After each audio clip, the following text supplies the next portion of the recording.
walk. Let's go. Ready? Yeah, all set. Let's go.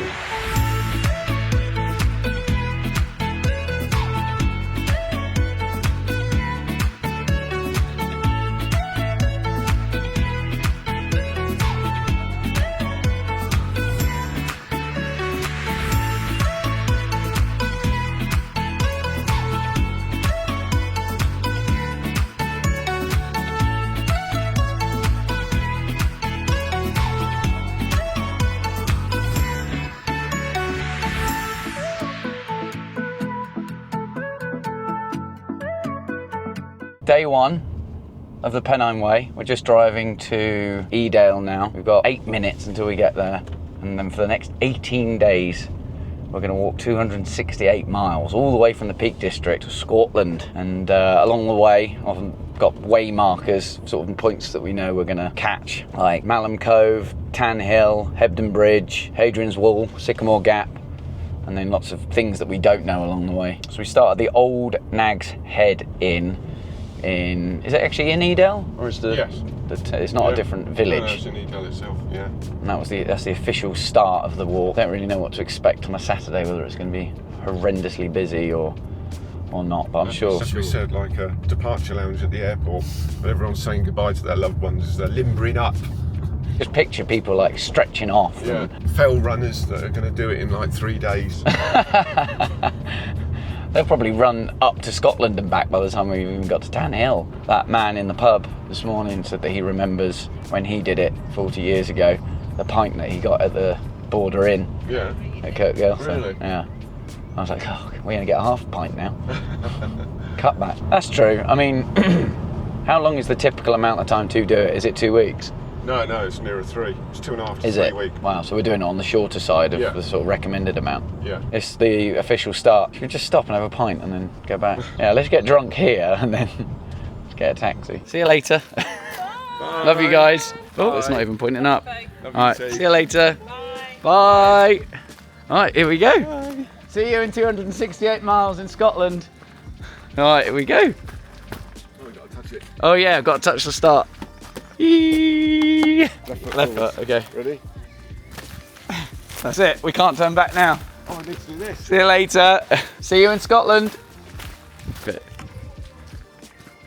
Bye.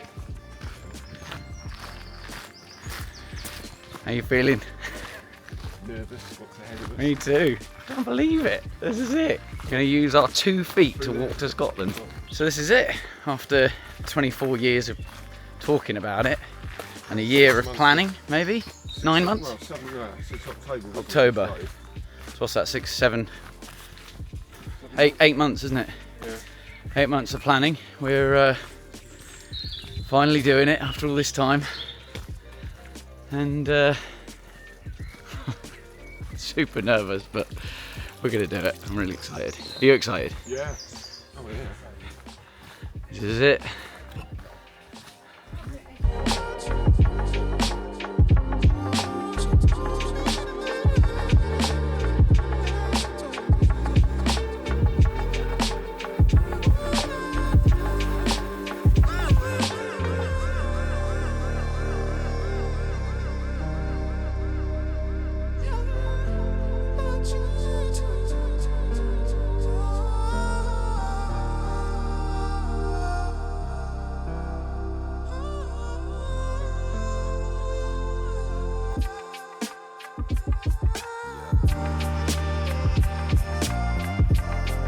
Pennine Way throws you straight in at the deep end. If the weather is poor, it may also test your navigation and equipment as you skirt around the notorious Kinder Scout and ascend the remote summit of Bleaklow. The days of wading knee-deep through peat bog are long gone, however, thanks to the use of stone slabs, reclaimed from demolished cotton mills and laid over the worst of the bogs to prevent erosion and provide almost, incidentally, a dry path and perfect navigation aid for walkers.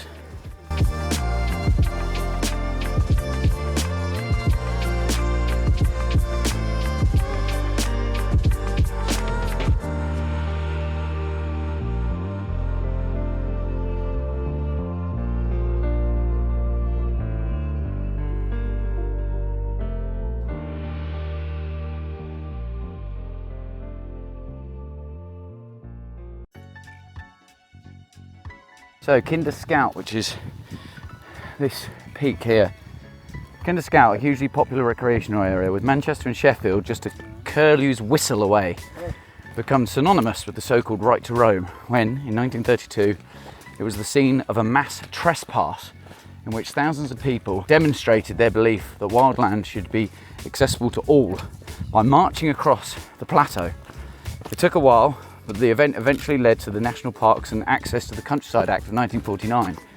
Today, right of access to the countryside have been improved further with the Countryside and Rights of Way Act 2000. In October 2009, Kinder Scout Plateau became a national nature reserve, originally covering 800 hectares and extended in 2022 to 1,082 hectares, affording blanket bog and subalpine dwarf shrub heath the protection that NNR status brings.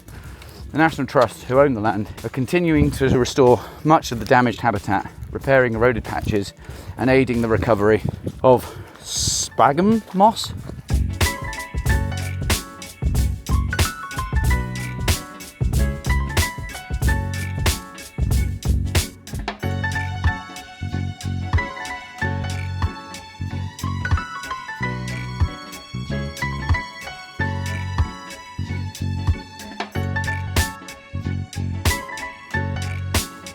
The National Trust High Peak Estate Jacob's Ladder.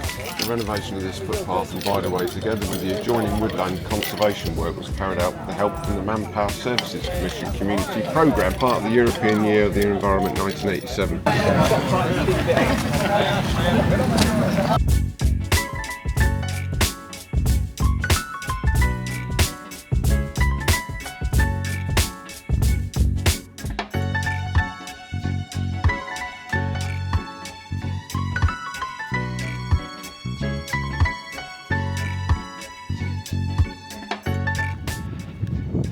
Edale Rocks.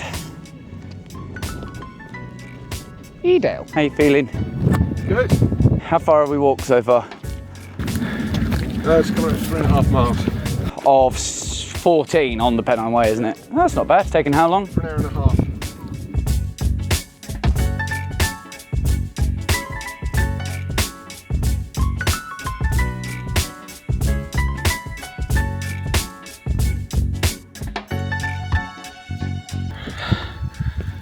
Look at that. Lovely view. Right. What are we on at Edale Rocks? This is Edale Rocks, yeah. Yeah, cool. Cool.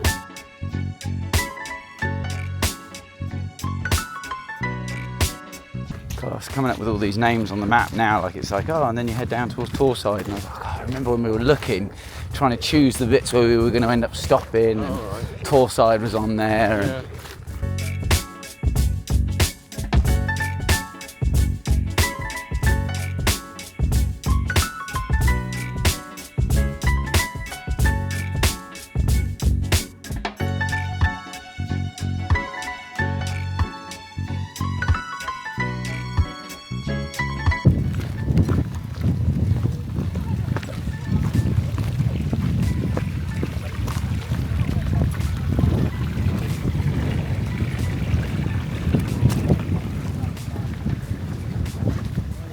Try not to think about it too much because it's actually starting to irritate me a little bit. what's that? All these people.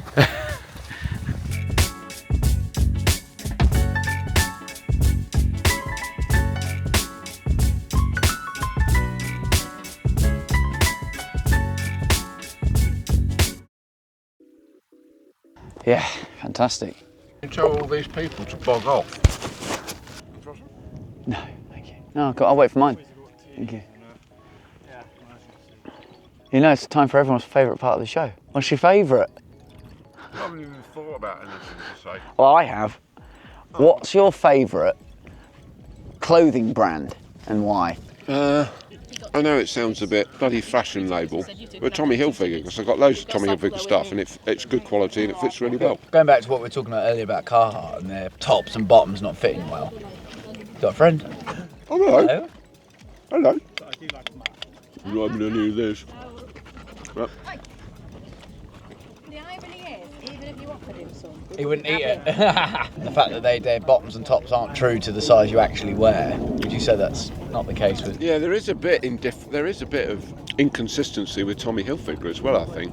Really? Yeah, I'm trying to think it's Tommy Hilfiger or Calvin Klein with, you know, some of their tops or tracky bottoms and stuff, that the waistband and the sizes are a bit out. I'm trying to think which way they are, rather they're too big and too small. I thought that with Calvin Klein. I think their waist size Right. is slightly too small. Like their mediums are perfect, but I wear small everything. But the mediums fit the best.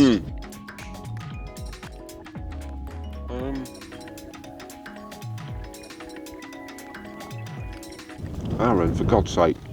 It's not that far down. Nice, I like dangling my feet off things like this. Out of all of the sports and stuff you do, what's your favourite? God, I don't know. That's a really good question. I love going to the gym just because it makes me feel better about myself and I feel stronger and healthier. Got another friend. I like the challenge of it. Jake, my trainee, he showed me how to do that calisthenics that I was telling you about, with like handstand push-up, muscle-ups and things like that, which are all great body weight exercises. So like, you know, now that there's no gym, that'll be the stuff I'm trying to do, like find somewhere to do pull-ups and try and do handstands and things like that. But the skateboarding, all the adventures I've had, not that I've had that many and not as many as Liam, but all the adventures I've had on the skateboard is just amazing. You know, riding around Bybury and drinking, jumping in the river, and just it's weather like this and you're sort of going down these country lanes and you're zipping around and it's just brilliant. I can imagine the trips they've been doing around cities and things. They just did Turkey and rock climb. I love bouldering. The main thing I love about bouldering is that it's like exercising without knowing you're exercising. It's a puzzle. You're constantly thinking about where you're going and where your hand placement should be and things like that. That it doesn't feel like exercise even a little bit. You feel exercised.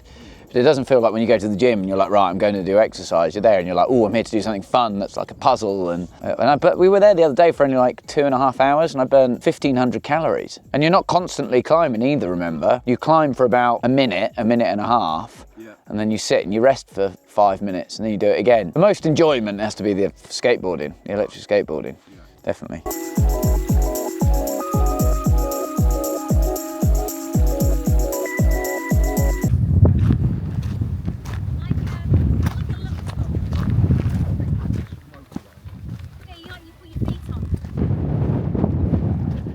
Jacob's Ladder, the reckoning. Right, downhill descent. Nearly coming up to 3 hours, 11 kilometres, which is what, 6 miles? 6.7. Wow, nearly 7 miles walked in 3 hours. It's pretty good going. Yeah, it is. Yeah, that is good. That's 6 hours to walk 14 miles. Yeah, we didn't stop. Oh. Yeah. No, I feel like we're taking it quite easy. God, we need to watch our knees on this. My knees are kind of hurting a little bit. Are they? Well, a little bit. To the side. Yeah. That helps. So I think we end up walking all the way down there.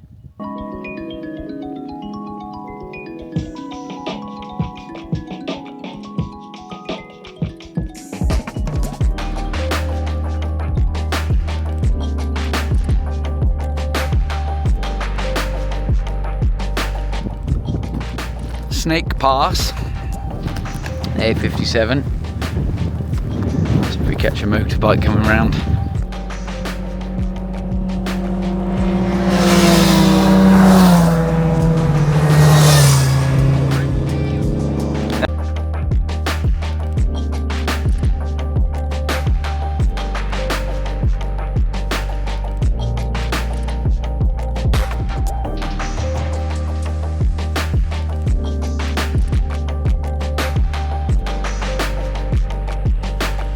So, 4.5 hours in, 12 kilometres down, 10.6 miles. How are you feeling? Good, yeah, feeling good.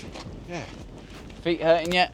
No, not really. No? No, it's been No aches or pains? It's been a mixed terrain, isn't it? The first part was really good, wasn't it? It was. Edale coming out. Oh, it there, was lovely, the Jacob's valleys Ladder. and... Jacob's Ladder was there. I can't remember if I filmed any of that. I think I was too engrossed with trying to make sure that we did it all in one go. The big steps up the side of a canyon. Currently walking up Devil's Dyke. When we come down the other side, we're going to make a slight, very interesting detour, which you'll probably see right now. The Bleaklow bomber was a US Air Force Boeing RB-29A Superfortress that crashed near higher shelf stones on Bleaklow in the Peak District in 1948. It was modified as a reconnaissance aircraft rather than a bomber. The aircraft bore the name Overexposed after it was flown in July 1946 by the 509th Composite Group during Operation Crossroads to photograph nuclear testing at Bikini Atoll, including the dropping of an atomic bomb by B-29 Superfortress Dave's Dream. The aircraft crashed at higher shelf stones on the Bleaklow moorland plateau near Glossop in Derbyshire on 3rd of November 1948. The aircraft was on a routine daytime flight with two other aircraft leaving RAF Scrampton near Lincoln at about 10:15 a.m. and heading to the US Air Force Base at Burtonwood near Warrington. The pilot, Captain Landon Tanner, and co-pilot Captain Harry Stroud were flying by instruments as the area was covered in low cloud. Based on the flight time, the crew believed it had passed the hills and began to descend. At about 11 a.m, the aircraft hit the ground at 610 metres above sea level, 300 metres northeast of the summit of higher shelf stones, and it was engulfed in flames. All 11 crew and 2 military passengers perished in the crash. When the aircraft failed to arrive at Burtonwood Air Base, the nearby RAF Mountain Rescue Service was called to search for the missing aircraft, and located the crash site at about 4:30 p.m, by which time the light was fading. The debris of the aircraft was scattered, with only the tail section intact. The recovery of the occupants took place the following morning, and their bodies were taken to Burtonwood. The aircraft was carrying the $7,400 wages for the Burtonwood Air Base.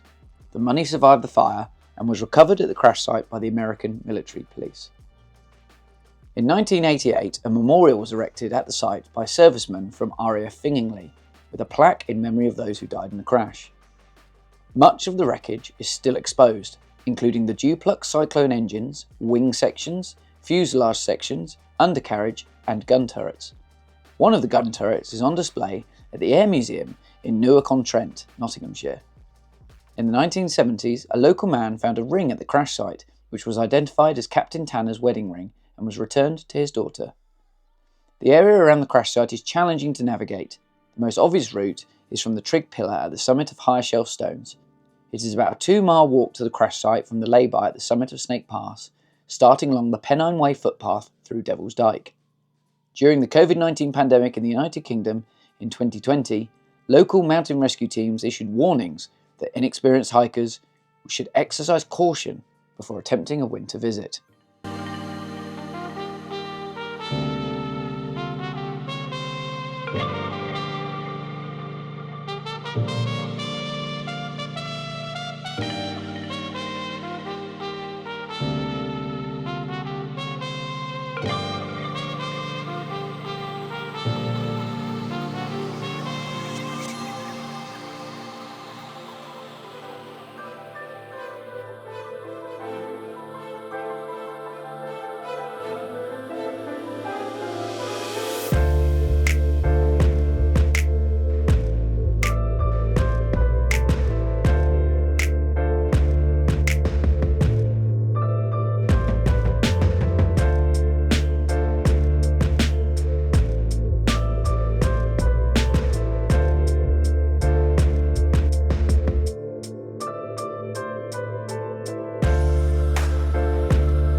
Ah, it's beautiful, isn't it? Oh my god, we've got to go down there.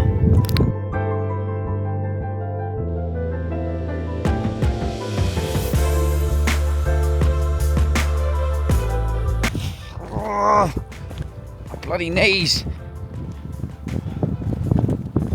The guidebook says, steep descent, can your knees hack it?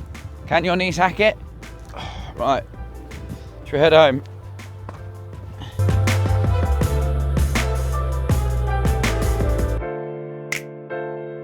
Footpath Society, number 384, 2010. Public footpath to Bleakhead via Pennine Way. Oh yeah, that's Pennine Way, isn't it? I was going to say, crikey, we haven't come off it. We're walking to Pennine Way, Dad. I know. Did you know that? We're not even close yet. Looks like a rhododendron farm. It does. That's incredible. Wow. Like in full bloom. If they were ever planted and they just wildly...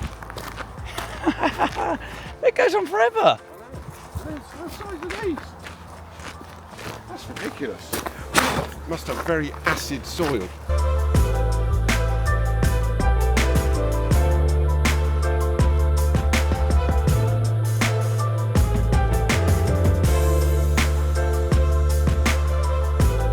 So we've just touched that finger post. We're walking back on ourselves now. That's the first day of the Pennine Way technically done. Yeah, it is.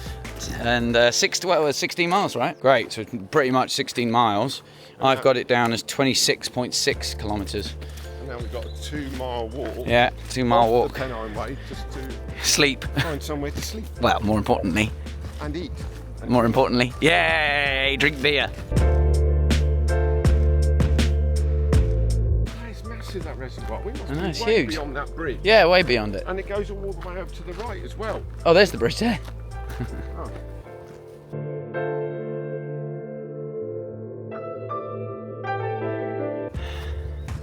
I think that's where we're staying tonight. How you feeling? I must admit, I'm a bit weary now, particularly. It wasn't so bad Yeah. up until we got off the Pennine Way, but walking that 2 miles now for the accommodation on top is a bit of a killer, to be honest. Yeah. Padfield is a small village near Hadfield in High Peak, Derbyshire. The village is on the west side of the Peak District National Park, and the nearest town is Glossop, where many local amenities and services are based. It is a conservation area. Padfield was part of the Manor Glossop, and at the time of the Domesday Survey belonged to William the Conqueror. In 1537, King Henry VIII gave it to the Earl of Shrewsbury, whence it came to the Howard family, the Dukes of Norfolk. The Howards were responsible in the 1810s for the development of Glossop. In 1828, the Wesleyan Methodists built a chapel in Padfield, and the Independent Methodists built one too.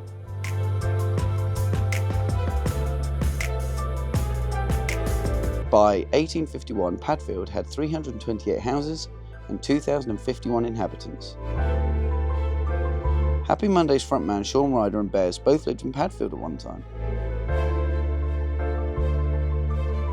Civilization. After being up on that tour and stuff up there, and Bleaklow Ridge, and we're back to actual houses. I guess it's, which one is it? 147, probably. Well, hopefully they found it and didn't go to 47.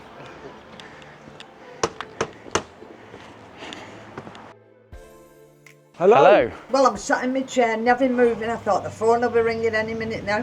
What, Come- for a lift? Yeah. Nah, never. Mind you, I know we said we didn't want to get in the car. Yeah. but Oh my after God. doing like Right, 17 yeah. miles, That's what I mean. because we went off to the crash site as well. Yeah. And then so by walked the time you've come over Bleaklow, Yeah. down to down its that bit. farm, Yeah. then I can pick you up then. You're I know. going back there the next day, so I you're know. not winning anything. But you're just getting in the vehicle, aren't you? Yeah, I'll get the key. Sorry, I'm Paul, and of course that's Yes, Aaron. hello. It's you on the phone, yeah. What is it, kitchen? I take it our good ladies dropped our bags off.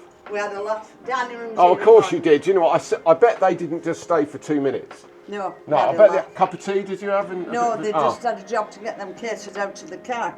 I said, where are these two going? Are they going to Benidorm? I said, they've come doing it a fortnight and people and they've got a bag on the back.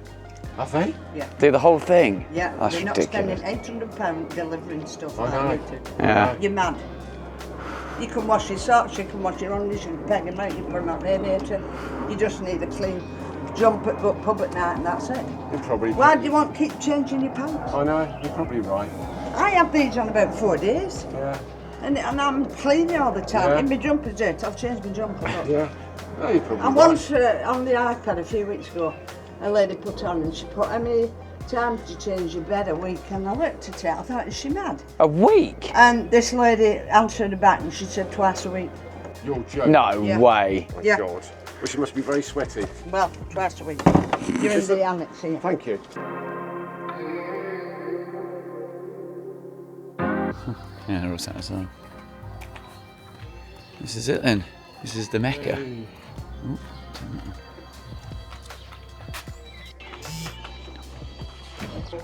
No, Marston's deep. Got neck oil. Have they? Yeah. Hi there. We are the champions. The champions? Put a table booking at 7:30. Under the name champion. Is it not under Paul? Paul Champion. Paul Champion. Yeah, that's correct. Thank you so much. Right, here we are in the Peel Arms after 19 total miles of walking, day one. Just ordered, probably just heard, ordered crispy chili beef, and you've got, what are you having? Steak and ale pie. Lovely. And we've got a pint A of... crowd pleaser. I've only got one cask beer on tap, that's fine because it's Marston's, and I have had it before, 61 deep, but I don't remember it very well. I remember it being, well, I was going to say, I remember it being quite pale, which it obviously is. I remember it being quite light in taste, but full of flavour. Okay. If that makes sense. Not for a first pint. So, cheers to the first day. First day, out of the way. Out the, on the Pennine Way.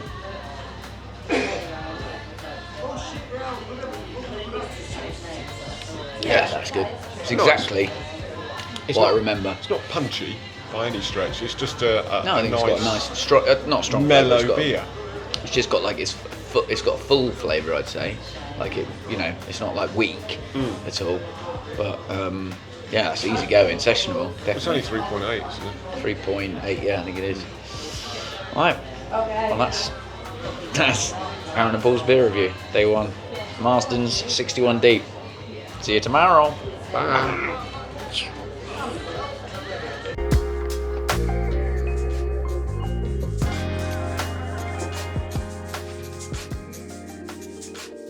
There you go. Now go from that side. Yeah, I want to see you going in this way first as well. 2 rounds. You're at the vessel, you ready?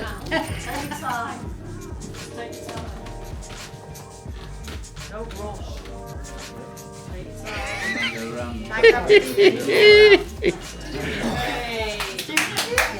Easy peasy. Look at that.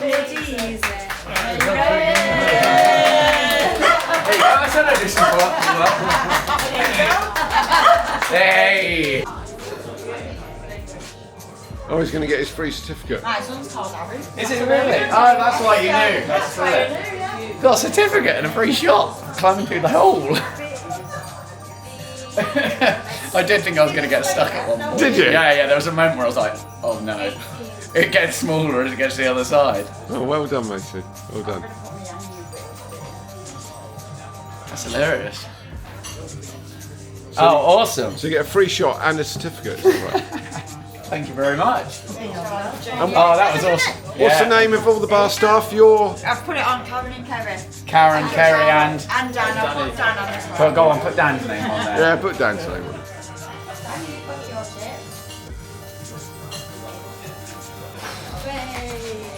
There you go. Awesome, thank you very much. Let's get on there. Order of the hole. Yeah. Yeah, go on, Dad. You got to get in the hole now. Free shot as well, haven't you? Cheers. Thank you.